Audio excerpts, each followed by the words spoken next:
can't escape from it. Like, yeah.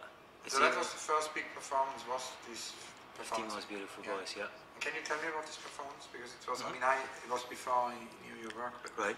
So I read about it and I saw documentation. It was in Los Angeles in a basement, and I had 2 white drum sets. Yeah. And the drum sets are like, have these ropes coming from it and stuff. And I don't think I'm ever directly influenced or like I steal stuff, but like I think what affected a lot of people was like these ropes were like Eva Hasse kind of thing. And like if you think of these 2 white drum sets in a white space and all these ropes coming out, and they're covered in wax and they're covered in paint, and they go on for like about 20 feet or something like that. Yeah. And I'll show you a picture because I'm not very good. There we go. So this is 15 Most Beautiful Boys. And there's these 2 white drum sets, and coming from them are these just ropes that are painted white with wax and little pieces, just like little shit kind of pieces, and then in the middle was like a drum set. And then what happened was 2 boys, 2 teenage boys, 2 brothers, one 9, one 13. I told them just to drum the fuck away as hard as they can, and me in the middle singing for the first time in my language. The language you just told me. And since then, it's basically parallel, no? You do installations and you do performances, and very often it comes together also. No? It's sort of... Yeah, I think so.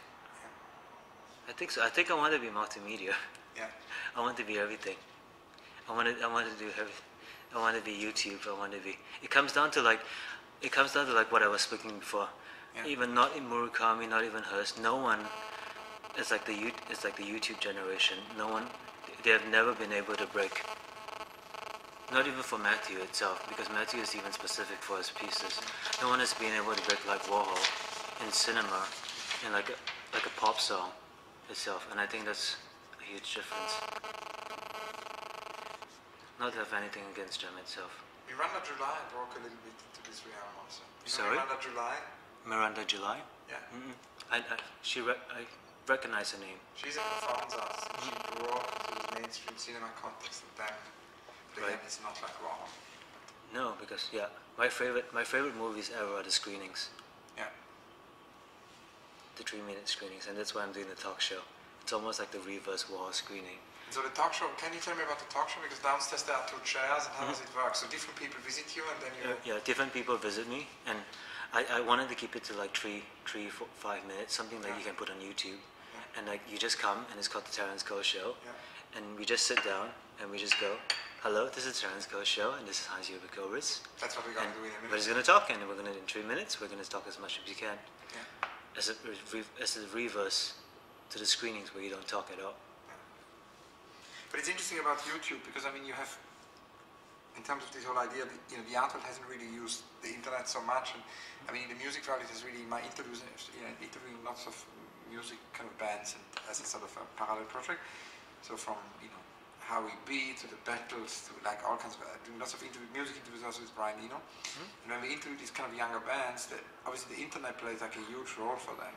They kind of reach other audiences through the internet. They really, I mean, even if it sort of doesn't really help the record industry, on the contrary, it sort of damages the record industry. It creates still a new freedom, for the music context. Whereas the art world has been rather defensive about embracing this possibility of the internet and YouTube and because it's free. Because it's free and it sort of doesn't correspond with the rarefied economy, of the art world, which is the opposite, which is the rarefied economy of the original. So it's interesting that you've actually done both. So you do rarefied objects and you do installations, but you also do this sort of idea of, I mean, Gilbert and George call it like art for all. Art for all. Art for all, yeah. I mean, like very accessible art. And I was wondering if you can tell me a little bit about this, because I spent some time on your website yesterday, which is incredibly dense and includes hundreds of different short pieces. Some pieces which never exist in the gallery context, or do exist. But can you tell me a little bit about what this whole online dimension means for you, and what's the role of this? Completely. You know what it is. Like whatever you do on the internet is like even I keep on going back to Warhol. When Warhol did his films and everything, he didn't make any money of any of his films. And in the end, it was still like what he saw as objects, his portraits and stuff. It's exactly the same for me. Yeah. I was really poor, and I'm just recently, just in like the last year, in like the last 2 years, I made money for the first time.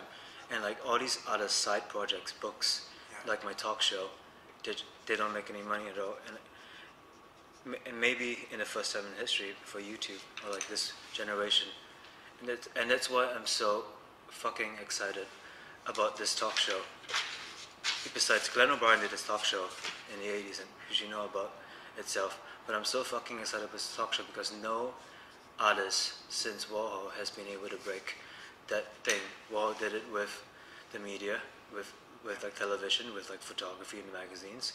But no artist, I can tell you this right now, no artist ever since has been able to break the internet barrier, which is really the new thing. And so with your talk show, whom have you had so far in your talk show? And I've only had my first one yesterday. Who was it? My second one. The first one was this Chinese artist called Zhang O. Who is he? She was introduced by Tim Hunt, who runs the Warhol prints and photography thing, and she contacted me. She wanted to talk with another Chinese artist about stuff, and I was like, I'm having a talk show. Like, do you mind like just being in my talk show? And so yesterday, which you see downstairs, was the first setup for the talk show, which was like absolutely amazing. It was like Who is the second? Great. You were the second one. Wow. Thanks, Hans, for being the second one. And then? And then the third one might be my boyfriend Garrick. The fourth one? The fourth one might be, it was supposed to be Harvey at first. The fourth one might be, who knows, Klaus, our good friend. Yeah. No, but the thing is, it's like, no, it's so, if I could skip topic again and I could look at my cat again, it's so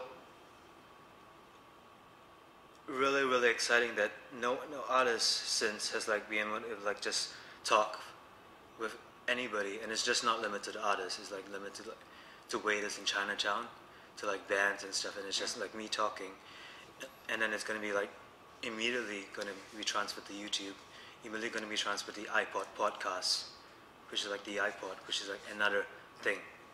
And there's these new things that are happening, which is in the history, and it's like a shift. You probably know what I mean. There's like the shift between like when Duchamp did that shift, when he did his first urinal. There's that shift when Pablo Picasso fractured painting, besides being landscape. Yeah. What are the shifts? There's like Pablo Picasso when he fractured painting.